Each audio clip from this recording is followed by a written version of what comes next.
Now, question to everybody is, what if our brain gets connected to cloud? Extension. We're talking cloud all the time. Basically a server located somewhere in the world, okay, that tracks everything.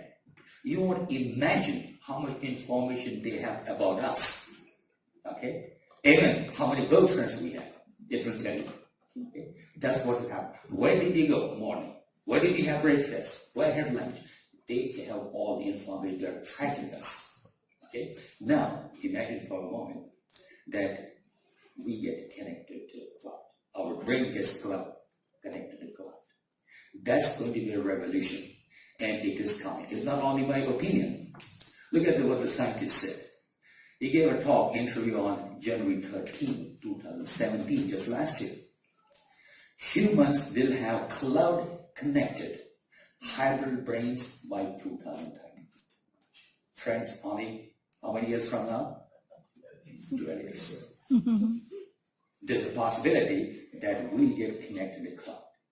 And then look at the implications. That means if I have to find the definition of density, I don't have to type it. I don't have to speak it. I have to only think about it, and the density is already there. Anything that's on the cloud, I have access to that information. It will be basically an extended memory, or let's say an external hard drive. Now think this way. If we can collect information from the cloud, can cloud get the information from our brain? Then what? Everything that we're thinking about, all the experiences we have, will be shared with the rest of the world. Assuming there are no controls. We do need controls, security, so on and so forth, but assuming there are no controls, there's a possibility that all 7.6 billion people will get connected through cloud, would be connected no matter where we are. Okay? And also look at the population growth is in India, we're about 1.3 billion people, and we're putting 20 million people every year. One Australian population is getting added to India every year. In 5 to 10 years, we'll be close to about 1.7 billion people. Probably the largest country in the world. Artificial intelligence, AI in education, actually it is coming in every field, be it medical, be it education. So let's not talk about that much, but some challenges. 85% engineers are unemployed, says NASCOM. Think for a moment. If my child is going to engineering college, there's only 15% probability that he'll get a job. What do you do as a parent? What does a child do with these statistics in mind? And I was talking to VCs, we had a meeting with the vice chancellors and directors. I said that it did not happen overnight. It was not 85% yesterday. Then it was 50%. Did it ring any bells to you that we have a problem? Now we are talking about it at 85%. We have been sleeping all this time. This is time to wake up, and we have to do some soul searching. Okay. Well, I will skip this one, but some education statistics here. Okay. We have 700 degree granting universities, so many affiliated colleges, and the number of students enrolled, friends, is 20 million. 20 million people are enrolled in our education system. That's the population of Australia. That's what we have. That's what we have. Number of engineering colleges, so on and so on. Okay.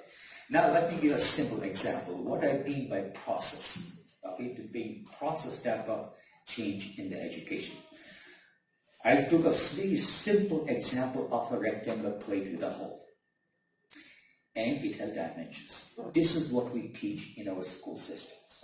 In the engineering area, we say, okay, make a drawing with a hole, these are the dimensions. Okay? But when it comes to manufacturing, it doesn't work.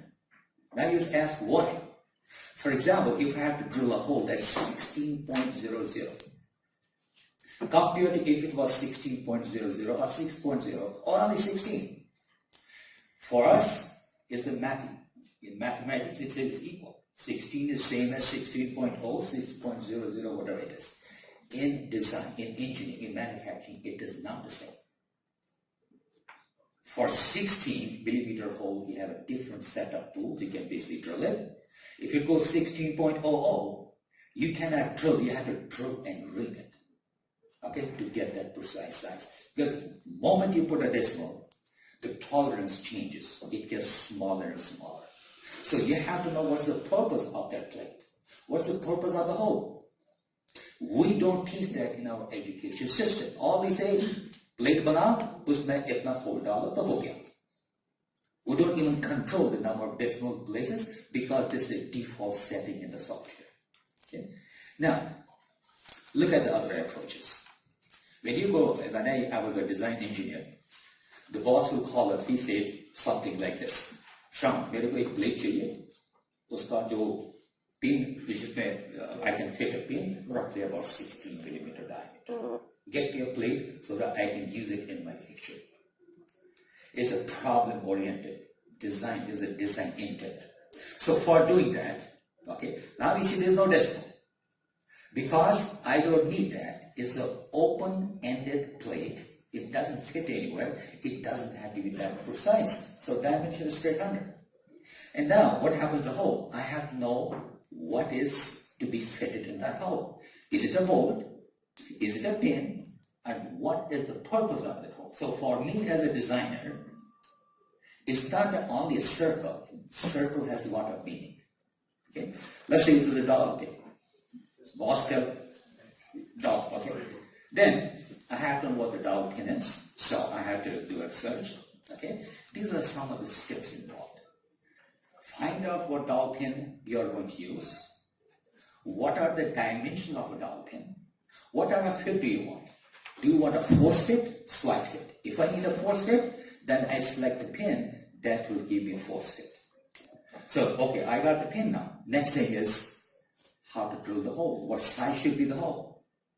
Now, actually, can I do it with a drill or do I need a reamer? Okay, so after collecting all that information, which is listed in 9 steps here, I can go and make a hole and dimension it. So that when it goes to manufacturing and ultimately assembly, it will fit exactly the way it is intended, have a force fit. Friends, we do not teach that in any engineering college I have visited in India, even the US.